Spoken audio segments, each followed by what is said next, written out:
प्रकरण 2 पाइथागोरस का प्रमेय, जिसमें हमने बेसिक पढ़ लिया था। हम पढ़ने चल रहे हैं प्रश्न संग्रह 2.1। पाइथागोरस के प्रमेय का प्रश्न संग्रह 2.1 के प्रश्न हल करेंगे, जिसमें प्रश्न एक है, नीचे दिए गए त्रिकों में से पाइथागोरस के त्रिक पहचानिए, कारण सहित लिखिए। अब देखिए यहाँ पे इस क्वेश्चन में, पहले क्वेश्चन में क्या करना है आपको कि ये जो आपको इसमें तीन संख्याएं दी गई, जैसे 1 2 3, तीन संख्याओं में हमें ये पता करना है कि जो संख्याएं दी गई है वो पाइथागोरस की त्रिक है कि पाइथागोरस की त्रिक नहीं है। ये हमें पता करना, पाइथागोरस का त्रिक है कि पाइथागोरस का त्रिक नहीं है। कैसे पता करेंगे? बहुत अच्छा सा तरीका, देखिए सीखिए। सारे क्वेश्चन एक जैसे करने। इसमें जो है ना, इन तीनों में सबसे बड़ी संख्या का वर्ग करना है। सबसे बड़ी संख्या का वर्ग, ध्यान रखना, सबसे बड़ी संख्या जो है उसका क्या करना है? वर्ग। तो सबसे बड़ी संख्या कौन है? देखो 3 5 4 में सबसे बड़ी कौन है? 5 है। तो 5 का वर्ग करना है। और 5 का वर्ग कितना हो जाएगा? 5 का वर्ग आप जानते हो 25 होता है, 5 गुणे 5। उसके बाद अन्य जो संख्याएं बच रही हैं, अन्य दो संख्याएं जो बच रही हैं, एक संख्या तो सबसे बड़ी हो गई, अब अन्य दो संख्याओं के वर्गों का योगफल, बाकी जो संख्याएं बच रही हैं उनके वर्गों का योगफल करना है। तो बाकी दो संख्याएं कौन कौन सी हैं? 3 है और 4 है। तो 3 का वर्ग प्लस 4 का वर्ग। अब 3 का वर्ग कितना होता है? 9। 4 का वर्ग कितना होता है? 16। अब 9 में 16 जोड़ेंगे, कितना आ गया? 25। तो फिर से देख लो क्या किया हमने। इसमें जो तीन संख्याएं दी थी, 3 5 और 4, इसमें जो सबसे बड़ी संख्या है 5, वो सबसे बड़ी संख्या का वर्ग अकेले करना है। और बाकी जो छोटी छोटी संख्याएं हैं 3 और 4, उनका वर्ग करके जोड़ना है। अगर ये सबसे बड़ी संख्या का वर्ग जो दो छोटी संख्याएं हैं उनके वर्गों के योगफल, ये आपस में बराबर आ जाते हैं। देखो यहाँ भी 25 आया, यहाँ भी 25 आया। अगर ये बराबर आ जाता है तो ये पाइथागोरस का त्रिक है। अगर ये बराबर नहीं आया तो पाइथागोरस का त्रिक नहीं है। यहाँ पे ये बराबर आ गया तो लिखेंगे, क्योंकि सबसे बड़ी संख्या का वर्ग, सबसे बड़ी संख्या का वर्ग अन्य दो संख्याओं, अन्य दो मतलब सबसे बड़ी संख्या का जो वर्ग है, अन्य दो संख्याओं के वर्गों के योगफल के बराबर है। जो सबसे बड़ी संख्या का वर्ग है वो अन्य दो संख्याओं के वर्गों के योगफल के बराबर है। सबसे बड़ी संख्या का वर्ग अन्य दो संख्याओं के वर्गों के योगफल के बराबर है। इसलिए 3 5 4 पाइथागोरस का त्रिक है। एक मिनट, 3 4 5 पाइथागोरस का त्रिक है। ये देखिए, बस यही आंसर है। तो क्या करना है? जो सबसे बड़ी संख्या उसका अकेला वर्ग करना है, बाकी जो दो छोटी संख्या है उनके वर्ग करके जोड़ने हैं। अगर सबसे बड़ी संख्या का वर्ग अन्य दो संख्याओं के वर्गों के योगफल आपस में बराबर आ जाते हैं तो पाइथागोरस का त्रिक है। अगर ये बराबर नहीं आए, अलग संख्या आ गई, अलग संख्या आ गई, तो पाइथागोरस का त्रिक नहीं है। चलिए दूसरा क्वेश्चन लेते हैं। दूसरा है 4 9 12। 4 9 12। चलिए यहाँ पे भी वही करते हैं, सबसे बड़ी संख्या का वर्ग। सबसे बड़ी संख्या है, सबसे बड़ी संख्या का वर्ग करेंगे। सबसे बड़ी संख्या का वर्ग, सबसे बड़ी संख्या कौन है? 12। 12 का वर्ग करेंगे, 12 गुणे 12 कितना आएगा? 144। अन्य जो छोटी संख्या 4 और 9 है उनके वर्गों का योगफल। अन्य दो जो संख्याएं हैं, मतलब जो छोटी छोटी संख्याएं हैं उनके वर्गों का योगफल। तो यहाँ पे देखिए कौन कौन सा है, 4 है और 9 है। तो 4 का वर्ग योगफल बोला है तो प्लस 9 का वर्ग, 4 का वर्ग 16 होता है, 9 का वर्ग 81 होता है। 16 और 81 जोड़ दीजिए तो आएगा 97। अब देखिए सबसे बड़ी संख्या का वर्ग 144 आया और दो जो छोटी छोटी संख्या है उनके वर्गों का योगफल 97 आया। दोनों बराबर आया क्या? दोनों बराबर नहीं आया, इसलिए यह पाइथागोरस का त्रिक नहीं है। तो यहाँ पे लिखेंगे क्योंकि सबसे बड़ी संख्या का वर्ग अन्य दो संख्याओं के वर्गों के बराबर नहीं है, इसलिए यह यह मतलब वो संख्या लिख देते हैं यह की जगह। संख्या कौन कौन सा है? 4 9 12, 4 9 12। यह पाइथागोरस का त्रिक नहीं है, पाइथागोरस का त्रिक नहीं है। तो इस तरीके से हमने आपको दोनों टाइप का क्वेश्चन करा दिया कि पाइथागोरस का त्रिक है कि पाइथागोरस का त्रिक नहीं है। इसी तरीके से अगर आप इसमें देखेंगे तो इसमें कुल 6 क्वेश्चन दिए गए हैं। एक और कर लेता हूँ, बाकी 3 आपको मैं होमवर्क दे देता हूँ। तो चलिए तीसरा देखते हैं। तीसरा आपका क्या है? 24 नहीं, तीसरा है 5 12 13। 5 12 13। अभी हमें पता करना है कि पाइथागोरस का त्रिक है कि नहीं है। तो क्या करेंगे इसमें? सबसे बड़ी संख्या का वर्ग, सबसे बड़ी संख्या का वर्ग। तो सबसे बड़ी संख्या कौन है? देखो 5 12 13 में 13 है, 13 का वर्ग। 13 गुणे 13 करेंगे 169 आएगा। अब अन्य जो संख्याएं हैं, अन्य दो संख्याओं के वर्गों का योगफल। अन्य दो संख्याओं के वर्गों का योगफल मतलब 5 का वर्ग और 12 का वर्ग, दोनों का प्लस करेंगे। 5 का वर्ग 5 5 25 होता है, 12 का वर्ग 12 गुणे 12 144 होता है, जोड़ेंगे तो 169। अब देखिए यहाँ सबसे बड़ी संख्या का वर्ग 169 है और अन्य दो संख्याओं के वर्गों का योगफल भी 169 है, दोनों आपस में समान है। तो यह पाइथागोरस का त्रिक है। तो आप लिखेंगे क्योंकि सबसे बड़ी संख्या का वर्ग अन्य दो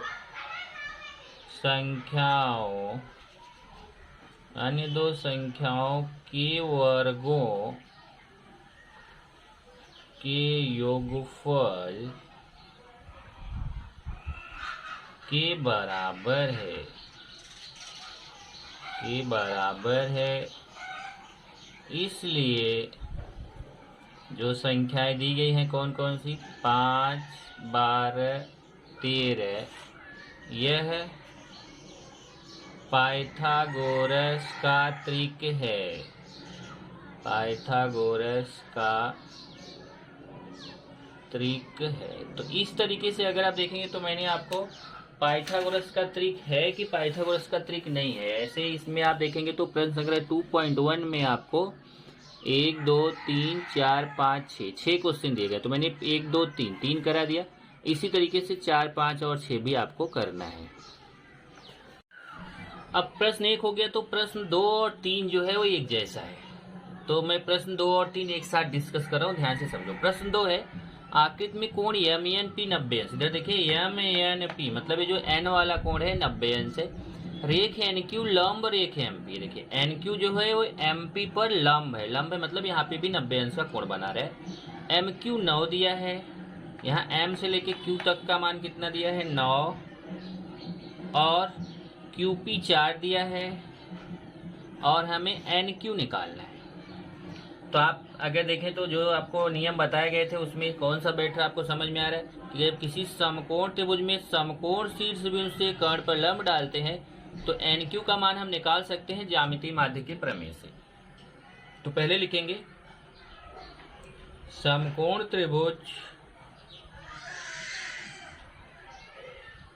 एम एन पी में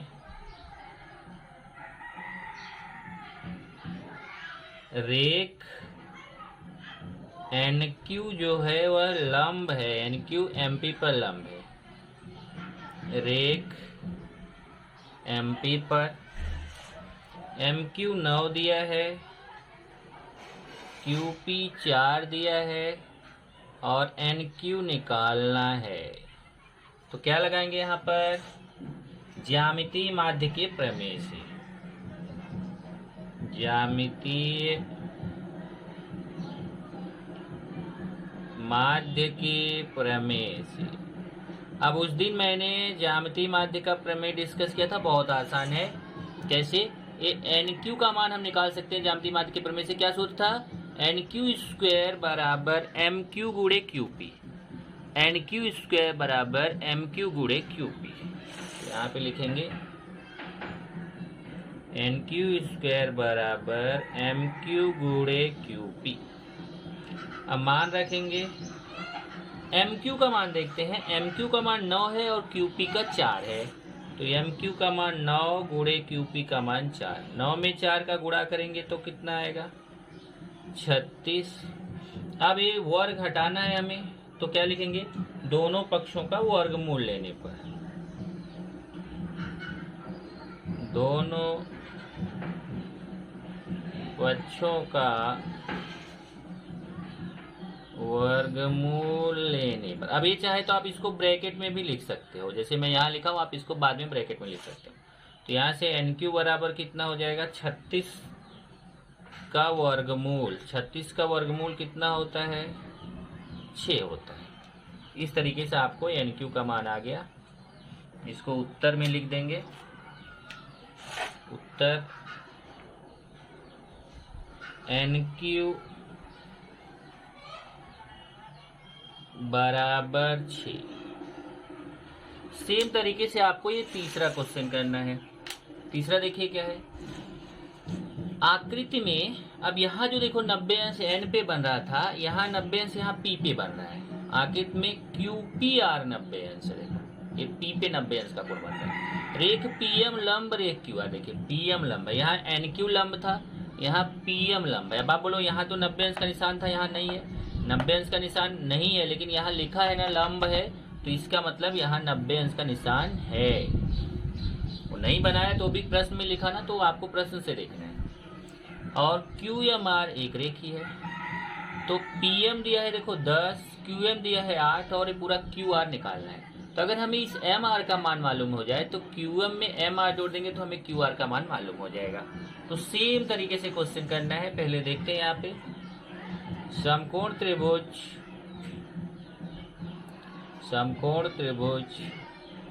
क्यू पी आर में रेख पी एम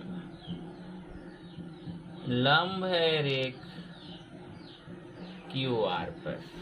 पी एम जो है वो क्यू आर पर क्या है वहाँ लंब है। और क्या क्या दिया गया है यहाँ पे, यहाँ दिया है कि क्यू एम आर एक रेखी है, पी एम 10 दिया है, क्यू एम 8 दिया है, और क्यू आर निकालना है। तो लिखेंगे ज्यामितीय माध्य के प्रमेय से। ज्यामितीय माध्य के प्रमेय से। अब क्या है ज्यामितीय माध्य का प्रमेय, देखिए जैसे यहाँ लगाया था ना, ये लंब जो था एन क्यू का स्क्वायर बराबर एम क्यू गुणे क्यू पी। ऐसे यहाँ पे भी देखिए, ये जो लंब है पी एम का स्क्वायर बराबर क्यू एम गुणे एम आर। तो यहाँ पे लिखेंगे पी एम का स्क्वायर बराबर क्यू एम गुणे एम आर।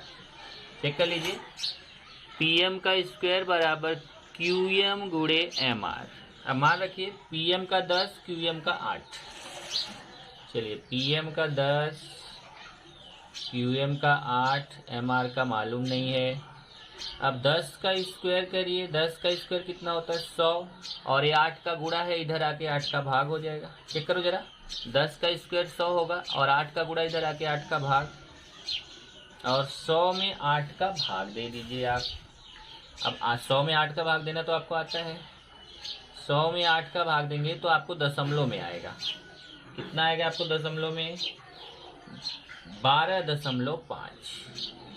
अब भाग मैं मान के चलता हूँ कि आपको भाग देना आता है। ऐसे 100 भागे 8, 8 1 8, माइनस करेंगे 2 0, 8 दूना 16, फिर 4 दशमलव बढ़ाया 0, 8 पचे 40, तो 12.5 आएगा। 100 में 8 का भाग देंगे तो 12.5।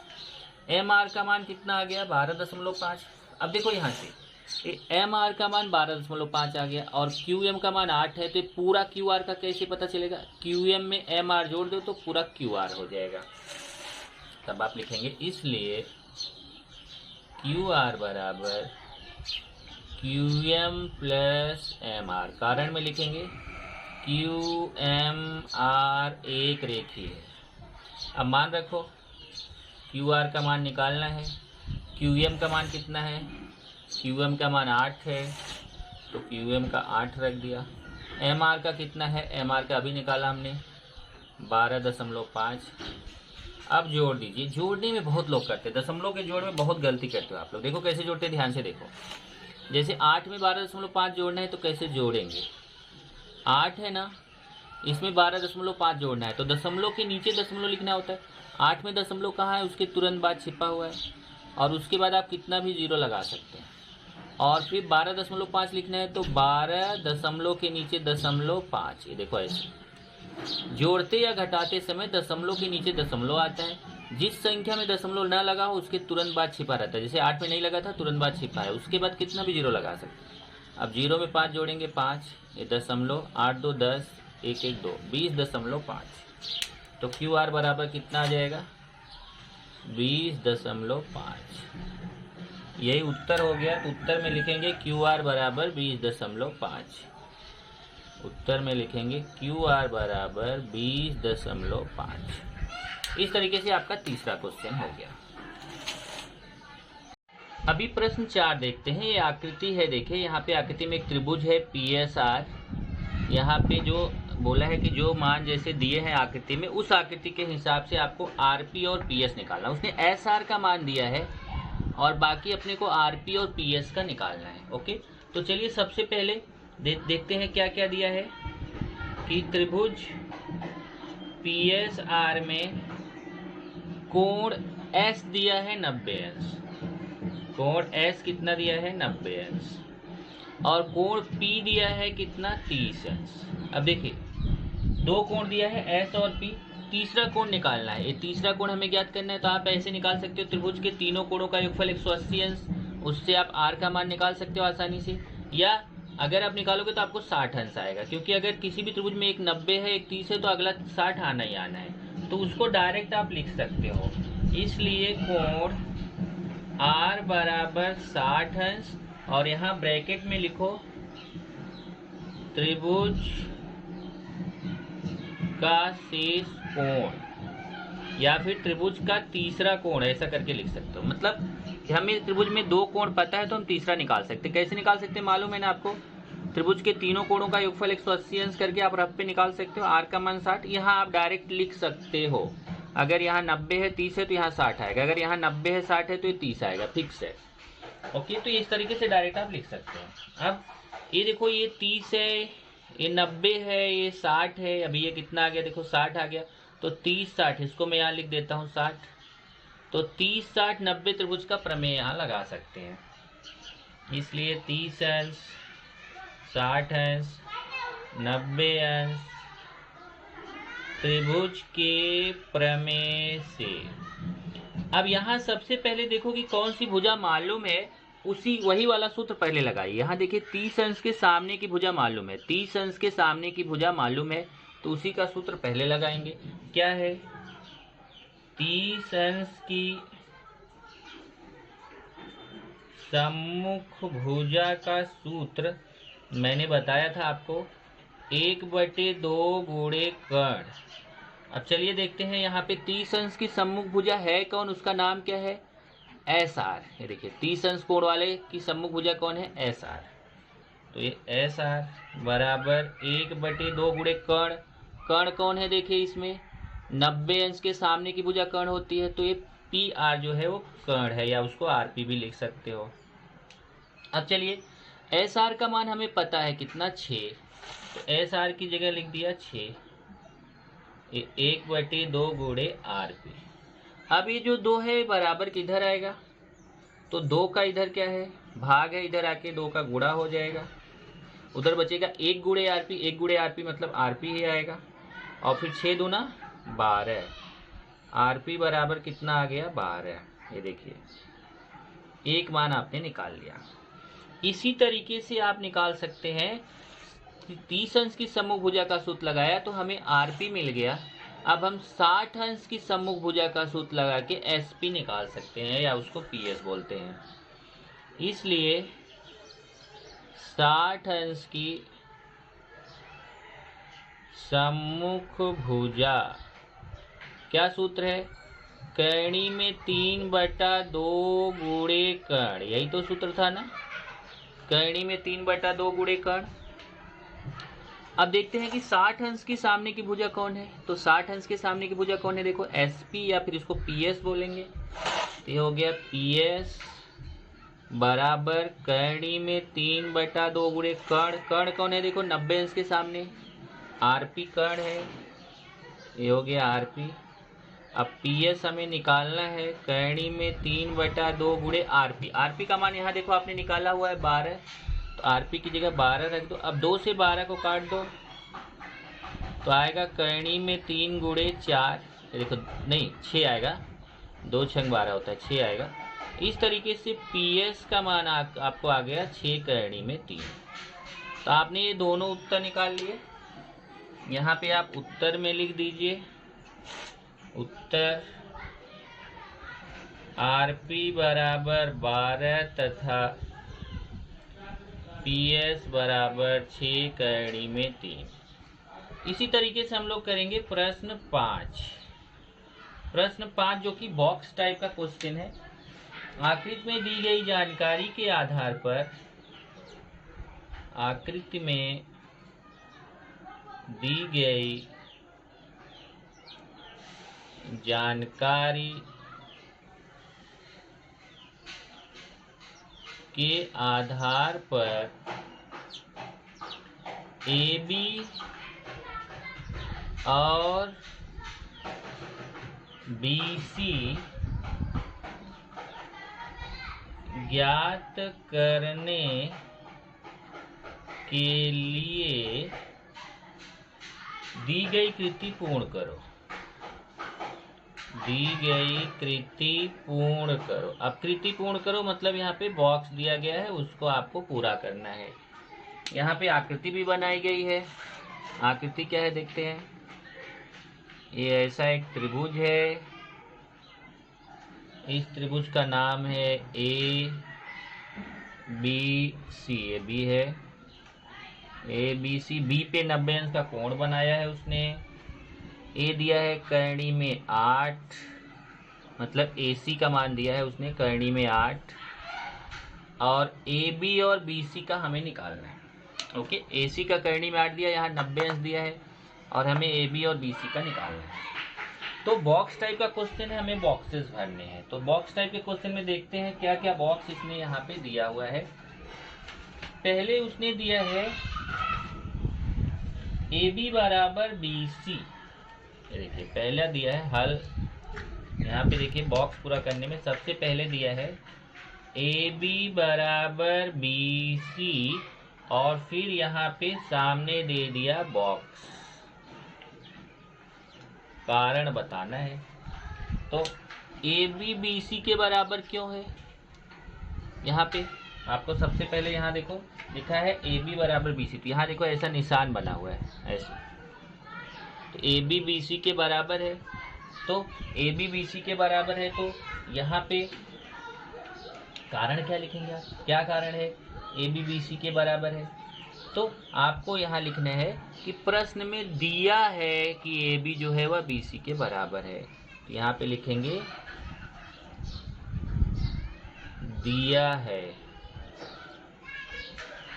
या फिर लिख सकते हैं दत्त से। इतना बड़ा बॉक्स बनाया, इसको छोटा कर देता हूँ। ये आपका हो जाएगा दिया है, ये पहला बॉक्स। मतलब क्या, क्वेश्चन समझो क्या है। ए बी बराबर बी सी लिख दिया, फिर यहाँ लिख दिया बॉक्स। बॉक्स में क्या भरना है? तो बॉक्स में भरना है कि ये प्रश्न में दिया गया है कि ए बी पे जो निशान बना है वही निशान बी सी पे बना है। इससे समझ में आ रहा है कि ए बी और बी सी दोनों समान है, क्योंकि जो निशान ए बी पे बना है वही बी सी पे बना है, तो ए बी और बी सी समान है। तो ये कैसे पता चला? ये आकृति में दिया है। उसके बाद अगला आते हैं। अगला है कोण बी ए सी का मान कितना होगा? कोण बी ए सी बराबर कितना अंश? ये देखिए कितना अंश, यहाँ पे बॉक्स बना है। अब ध्यान से देखना, बॉक्स टाइप का क्वेश्चन है तो शॉर्टकट रहेगा। अब देखिए ये 90 अंश अकेला है और ये दोनों समान है, तो आपने पढ़ा है, ध्यान से समझो, यहाँ दिमाग लगाओ जरा। ये दोनों आपस में समान है, तो आपने पढ़ा है अगर किसी त्रिभुज की दो भुजाएं समान होती तो उन भुजाओं के सम्मुख कोण भी समान होते हैं। ये दोनों कोण भी समान हो जाएंगे, क्योंकि भुजाएं समान है तो इन भुजाओं के आमने सामने के कोण भी समान हो जाएंगे, तो कोण ए कोण सी के बराबर हो जाएगा। अब ये अकेला 90 है तो ये दोनों मिल के 90 होंगे, क्योंकि टोटल 180 होता है, तो ये दोनों मिल के 90 हैं, लेकिन दोनों आपस में बराबर हैं, तो कितने कितने अंश के हो जाएंगे? 45 का हो जाएगा, ये भी 45 का हो जाएगा। तो यहाँ बोला है कोण बी ए सी कितने अंश, मतलब कोण ए कितने अंश का होगा? तो कोण ए कितने अंश का होगा? 45 अंश का। यहाँ पे लिख दो 45 अंश। यहाँ पे मैं रेड से लिख देता हूँ, आपको पता रहेगा कि ये भरना है, दिया है। तो कोण ए का मान कितना हो जाएगा? देखो बी ए सी मतलब जो बीच में अक्षर रहता है वही देखते हैं, तो कोण ए का मान कितना हो जाएगा? 45 अंश। उसके बाद अब अगला बॉक्स भरना है ए बी बराबर बी सी बराबर, फिर बॉक्स ए बी बराबर बी सी बराबर, फिर बॉक्स गुणे ए सी। अब देखिए यहाँ पे है ए बी और बी सी बराबर बॉक्स गुणे ए सी। ए सी मतलब क्या है? कर्ण। तो आप देखो जब ये 45 अंश हो गया, ये भी 45 अंश हो गया, ये 90 अंश हो गया, तो यहाँ पे कौन सा प्रमेय लग गया? 45 अंश 45 अंश 90 अंश। अब आपको मैंने सूत्र लिखाया था 45 अंश 45 अंश 90 अंश त्रिभुज के प्रमेय से 45 अंश के सामने की भुजा, देखो ए बी भी 45 अंश के सामने की भुजा है और बी सी भी 45 अंश के सामने की भुजा है, तो ये दोनों 45 अंश के सामने की भुजाएं हैं, क्योंकि ए भी 45 अंश है, सी भी 45 अंश है। तो 45 अंश के सामने की भुजा का सूत्र क्या होता है? सूत्र देखो 45 अंश 45 90 अंश का प्रमेय क्या था कि 45 अंश के सामने की भुजा होती है बराबर 1/, कर्णी में 2 गुणे कर्ण। कर्ण मतलब ए सी। अब आगे फिर बॉक्स है, वो ऐसा बॉक्स बना के फिर लिख दिया कर्णी में 8, सॉरी गुणे कर्णी में 8। अब देखना है कि यहाँ क्या आएगा। तो देखो AC का मान कर्णी में 8 है, AC का मान कितना है? कर्णी में 8। यहाँ AC का मान कर्णी में 8 रख दिया। अब बोल रहा है ये बॉक्स में क्या आएगा? तो बॉक्स में फिर यही आ जाएगा 1/, कर्णी में 2 बराबर ना, फिर यही बॉक्स में आएगा। फिर उसके बाद बराबर लगा के फिर लिख रहा है, फिर बॉक्स बना के वो बोल रहा है अभी बॉक्स बनाया और यहाँ पे लिख दिया 2 कर्णी में 2 गुणे, गुणे 2 कर्णी में 2। अब देखो ये 2 करनी में 2 है। अगर आप करनी में 8 का वर्गमूल निकालेंगे तो आपको 2 करनी में 2 आएगा। आप निकाल के चेक कर सकते हो, मैं यहाँ आपको निकाल के दिखाता हूँ। जैसे करनी में 8 है तो 8 को आप ऐसे लिख सकते हो 2 गुणे 2 गुणे 2, 2 दूना 4 दूना 8। ये 2 की जोड़ी बन गई, ये बाहर हो जाएगी, ये 2 की जोड़ी नहीं बनी तो अंदर रह जाएगी। तो करनी में 8 का मान कितना होता है? 2 करनी में 2। तो करनी में 8 की जगह इसने उसका वर्गमूल निकाल लिया, उसका वर्गमूल कितना है? 2 करनी में 2। तो फिर इस बॉक्स में क्या आएगा? इस बॉक्स में फिर यही आ जाएगा 1 बटा करनी में 2। उसके बाद फिर लास्ट में एक बॉक्स और दिया है ऐसे। अब बोला ये लास्ट बॉक्स में क्या आएगा? तो यहाँ से देखिए, जब 1 बटा करनी में 2 गुणे 2 करनी में 2 है तो यहाँ से करनी में 2 कट जाएगा तो कितना बचेगा? 1 गुणे 2 बचेगा। ध्यान से देखो, करनी में 2 कट जाएगा तो 1 गुणे 2 बचेगा। 1 में 2 का गुणा करेंगे तो 2 1 के 2। तो लास्ट उत्तर कितना आएगा? 2। इस तरीके से बॉक्स टाइप का क्वेश्चन था। बॉक्स टाइप के क्वेश्चन में बहुत दिमाग लगाना पड़ता है क्योंकि बहुत सारे शॉर्टकट है। देखो यहाँ पे कितना शॉर्टकट है। पहले बताया ए बी और बी सी बराबर है तो यहाँ क्यों, तो आपको बताना है कि आकृति में दिया है। फिर पूछा कि कोण बी ए सी का मान कितना होगा, मतलब कोण ए वाला मान कितना होगा, तो आप बताओगे क्योंकि ये दोनों भुजाएं समान है, 90 अंश है, तो ये दोनों कोण भी समान होंगे तो 45 के हो जाएंगे, तो कोण ए 45 अंश का हो जाएगा। फिर बोला कि तब ए बी और बी सी का मान का सूत्र क्या होगा, तो ए बी और बी सी क्योंकि 45 अंश के सामने की भुजाएं हैं, ए बी भी 45 अंश के सामने की भुजा है और बी सी भी 45 अंश के सामने की भुजा है। तो सूत्र क्या होता है? 45 अंश की समभुजा 1 बटा करनी में 2 गुणे कर्ण। कर्ण कौन है? ए सी। 90 अंश के सामने ए सी कर्ण है तो 1 बटा करनी में 2 गुणे ए सी, ये सूत्र है। उसके बाद फिर 1 बटा करनी में 2 गुणे ए सी का मान रख दिया, करनी में 8। फिर 1 बटा करनी में 2 गुणे 8 का वर्गमूल निकाल लिया, 2 करनी में 2। फिर करनी में 2 कट गया तो कितना बचा? 2। इस तरीके से आपका ये 5 प्रश्न हो गया है।